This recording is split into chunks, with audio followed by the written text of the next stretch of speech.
Hi there, this is video 6 in this little series I'm doing on working with fictional characters that show up in your dreams.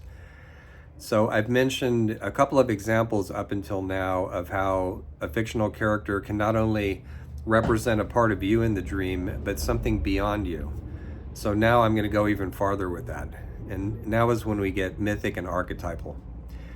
So I'm going to try to keep this discussion very simple because this could get complex and abstract in a hurry, and I don't want it to do that. So when you think of huge figures in your dreams that are like gods, sometimes they show up as alien figures, as in extraterrestrial, cataclysmic events, magical beings, stuff like that. We would tend to think of that in Jungian terms as archetypal.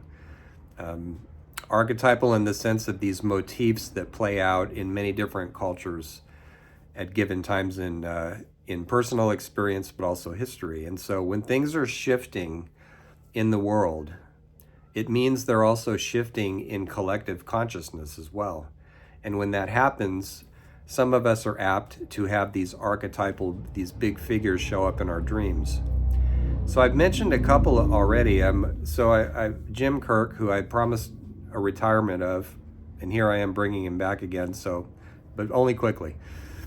So he's an obvious hero figure, and the hero or the heroic is an archetype. So thanks, Jim. There's other figures too. My protagonist in the novel Soul Mapper that I've been using to illustrate all this, Lucas, he's not a hero. He has a number of very amazing things happen to him. And I really put him through it. At one point when I was doing active imagination with him, I said, so your next stop is this. And he's like, you got to be kidding. When are you going to give me a break? And I said, well, we've got a lot of the novel still to write. So you're going to get put through it, right?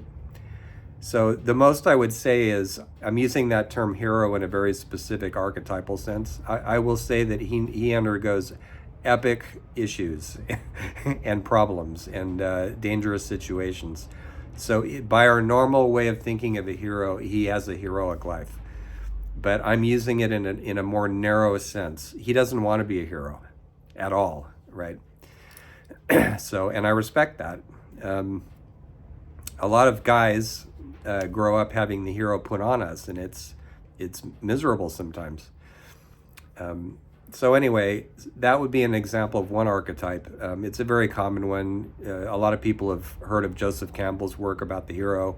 Hollywood has turned it into a rigid formula, which is so unsatisfying. I don't know about you, but I'm so tired of seeing men holding guns.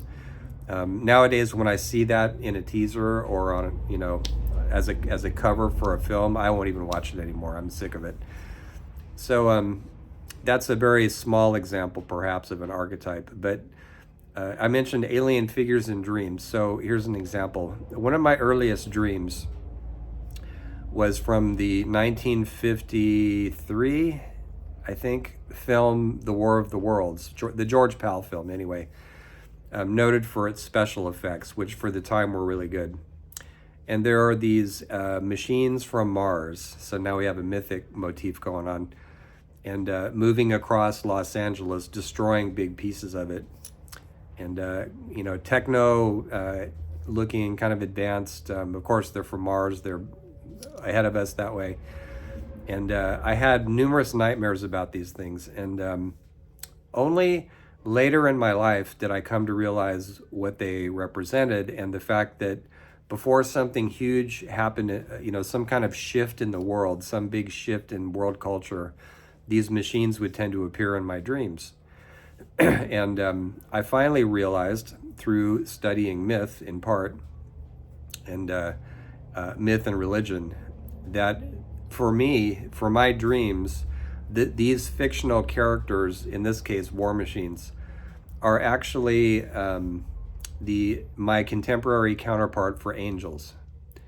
So when I see them moving across the sky in my dreams, which don't come very often anymore, but occasionally do, I recognize that they're angels bearing trumpets or fiery swords, as in the case of Saint Michael, who also has showed up in my dreams.